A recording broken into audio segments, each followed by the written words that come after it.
നമ്മുടെ ശരീഅത്തിനെ സംബന്ധിച്ചിടത്തോളം, അള്ളാഹുവിൻ്റെ നിയമത്തെ സംബന്ധിച്ചിടത്തോളം നമ്മൾ മനസ്സിലാക്കുന്നത് നമ്മുടെ എല്ലാ നന്മ തിന്മകളും നേട്ടകോട്ടങ്ങളും സൂക്ഷ്മമായി അറിയുന്നവൻ അള്ളാഹുവാണ്. നമുക്ക് ഹിതകരമായതും അഹിതകരമായതും എന്താണെന്നറിയുന്നവൻ അള്ളാഹുവാണ്. ഹിതകരമായ കാര്യങ്ങൾ ഇന്നതാണെന്നും അഹിതകരമായ കാര്യങ്ങൾ ഇന്നതാണെന്നും റസൂലുള്ളാഹി മുഖേന അറിയിച്ചു തന്നിട്ടുള്ളതാണ് നമ്മുടെ ദീൻ. മറ്റുള്ളവർക്ക് ഇങ്ങനെയില്ലല്ലോ. ഇതിൽ നിന്ന് വിവാഹ ജീവിതവും കുടുംബജീവിതവും ഒഴിവല്ല. കുടുംബജീവിതത്തിൻ്റെ നേട്ടങ്ങളും കുടുംബജീവിതത്തിൻ്റെ നിലപാടുകളും നമ്മെ സംബന്ധിച്ചിടത്തോളം വേറൊരു നിലപാടാണ്. നമ്മൾ ചിന്തിക്കുന്ന മാതിരിയല്ല മറ്റവർ. സുഖിക്കാൻ മാത്രം കുടുംബജീവിതത്തെ കാണുക, ലൈംഗിക സുഖത്തിന് വേണ്ടി മാത്രം കുടുംബജീവിതത്തെ ചിന്തിക്കുക, അപ്പോഴേ നോക്കണ്ടുള്ളൂ കുടുംബജീവിതം. എന്നെ കൊണ്ട് നടന്ന് സന്തോഷിക്കാൻ പറ്റുന്ന ഒരു പുതിയാപ്പൾക്ക് സമയം വരുമ്പോൾ, എന്നെ അറിഞ്ഞുകൊണ്ട് നോക്കാൻ പറ്റുന്ന ഒരു പരിചയക്കാരന് സമയം വരുമ്പോൾ ഞാൻ വഴങ്ങുക, അതല്ലേ ജീവിതം നല്ലതെന്ന്. ഈ ജീവിതത്തെപ്പറ്റി മാത്രമാണ് അപ്പോഴും ചിന്ത. വിവാഹത്തിൻ്റെ ചിന്തകളെക്കുറിച്ച് നമ്മെ സംബന്ധിച്ചിടത്തോളം ഇസ്ലാം നൽകുന്ന പാഠങ്ങളോ ചിന്തകളോ ഇല്ല തന്നെ.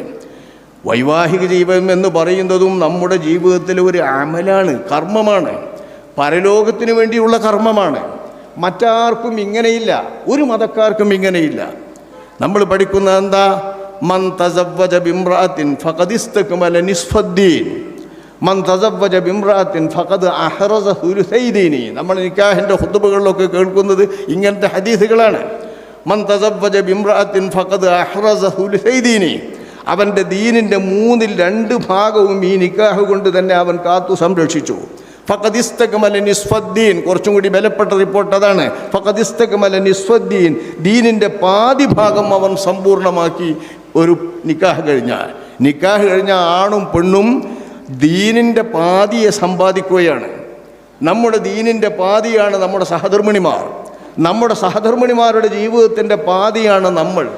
ആ ജീവിതത്തിൻ്റെ പാതി ദീനിൻ്റെയും പാതിയാണ്. നമ്മുടെ ദീനിൻ്റെ പാതിയാണവർ, അവരുടെ ദീനിൻ്റെ പാതിയാണ് നമ്മൾ. രണ്ടു കൂട്ടരും സംയോജിക്കുമ്പോൾ മാത്രമാണ് ദീൻ നമ്മുടേത് സമ്പൂർണ്ണമാകുന്നുള്ളൂ.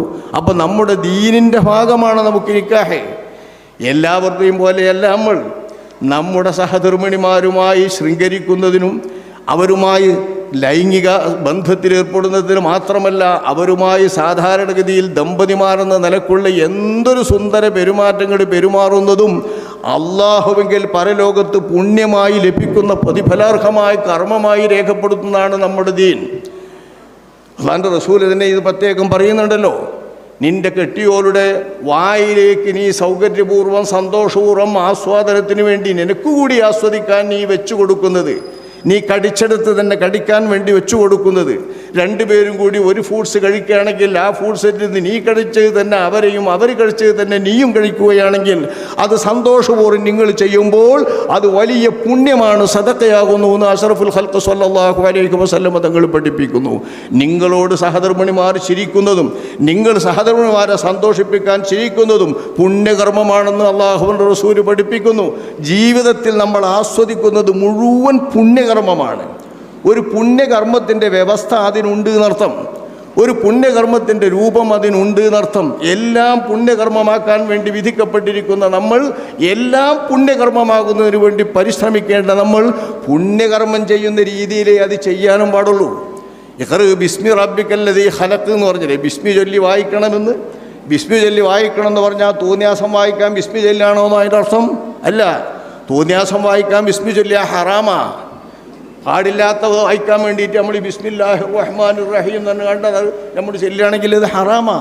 കറാഹത്തായ ഒരു കാര്യത്തിന് വേണ്ടി ബിസ്മി ചൊല്ലുന്നത് കറാഹത്താണ്. ഹറാമായൊരു കാര്യത്തിന് വേണ്ടി ബിസ്മി ചൊല്ലുന്നത് ഹറാമാണ്.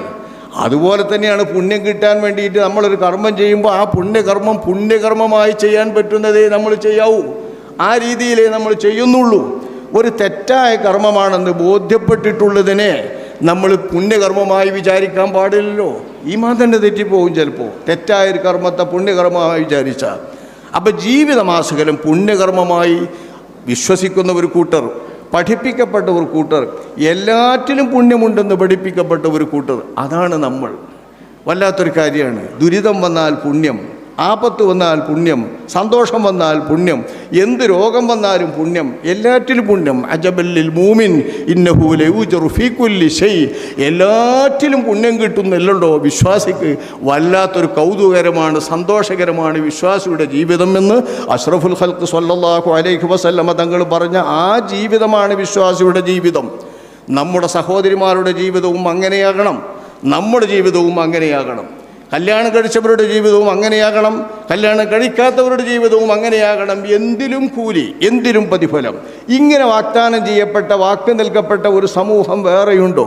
അജബല്ലിൽ മൂമിൻ റസൂലുള്ള തന്നെ പറയുന്നത് വളരെ കൗതുകമുണ്ട്. വിശ്വാസിയുടെ കാര്യം റസൂലുള്ളയുള്ള കൗതുകം പറയുന്നത്. അള്ളാൻ്റെ റസൂലാണ് നമുക്ക് ഈമാൻ നൽകുന്നത്, അള്ളാൻ്റെ റസൂലാണ് ഇസ്ലാം പഠിപ്പിക്കുന്നത്. ആ റസൂൽ തന്നെ പറയുന്നു, ഇത് കിട്ടിയ വിശ്വാസിയുടെ ജീവിതം അനുസരിച്ച് ജീവിക്കുമ്പോൾ എന്തൊരു കൗതുകം എന്ന് നബി സല്ലല്ലാഹു അലൈഹി വസല്ലം തങ്ങൾ പറയുന്ന കൗതുകകരമായ ജീവിതമാണ് നമ്മുടെ ജീവിതം. അപ്പോൾ ഈ ജീവിതത്തെ സംബന്ധിച്ചും ഒരു വീക്ഷണം ഇസ്ലാമിനുണ്ട്, ഒരു വീക്ഷണം മുസ്ലിമീങ്ങൾക്കുണ്ട്.